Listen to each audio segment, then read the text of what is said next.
Hi hello ನಮಸ್ಕಾರ ಸ್ನೇಹಿತರೆ, ರನ್ನ ಟಿವಿಗೆ ನಿಮ್ಮೆಲ್ಲರಿಗೆ ಸ್ವಾಗತ. ಸನ್ ಉದಯ ವಾಹಿನಿಯ ಜನಪ್ರಿಯ ಧಾರಾವಾಹಿಗಿರುವ ಮೈನಾ ಧಾರಾವಾಹಿಯಲ್ಲಿ ನಾಯಕಿಯಾಗಿ ಕಾಣಿಸಿಕೊಂಡಿರುವ ವಿಜಯಲಕ್ಷ್ಮಿ ಅವರು ಇದೀಗ ಮತ್ತೊಂದು ಧಾರಾವಾಹಿಯಲ್ಲಿ ನಾಯಕಿಯಾಗಿ ಕಾಣಿಸಿಕೊಳ್ಳಲಿದ್ದಾರೆ. ಇದರ ಬಗ್ಗೆ ಹಿಂದಿನ ವಿಡಿಯೋದಲ್ಲಿ ತೆಗೆದುಕೊಂಡು ಬರೋಣ. ನೀವು ಸಹಿತ ಇವರ ನಟನೆಯನ್ನು ಇಷ್ಟಪಡೋದಾದರೆ ಈ ವಿಡಿಯೋಗೆ ತಪ್ಪದೇ ಬಂದು ಲೈಕ್ ಮಾಡಿ.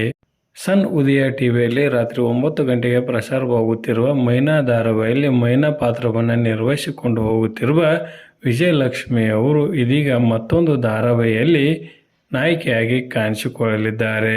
ವಿಜಯಲಕ್ಷ್ಮಿ ಅವರು ಲಕ್ಷಣ ಧಾರಾವಾಹಿಯಲ್ಲಿ ನಾಯಕಿಯಾದ ನಂತರ ಮೈನಾ ಧಾರಾವಾಹಿ ಮುಖಾಂತರ ಸಾಕಷ್ಟು ಪ್ರಖ್ಯಾತಿಯನ್ನು ಪಡೆದುಕೊಂಡಿದ್ದರು. ಇದೀಗ ತೆಲುಗು ಇಂಡಸ್ಟ್ರಿಗೆ ಸಹಿತ ಇವರು ಎಂಟ್ರಿಯನ್ನು ನೀಡಿದ್ದಾರೆ.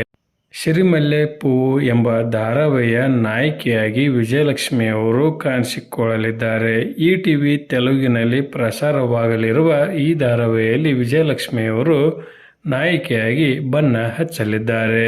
ಇನ್ನು ಮೈನಾ ಧಾರಾವಾಹಿ ಸಹಿತ ಇತ್ತೀಚೆಗೆ 800 ಸಂಚಿಕೆಗಳನ್ನು ಪೂರೈಸಿ ಒಳ್ಳೆಯ TRPಯೊಂದಿಗೆ ಮುನ್ನುಗ್ಗುತ್ತಾ ಹೊರಟಿದೆ ಎಂದೇ ಹೇಳಬಹುದು.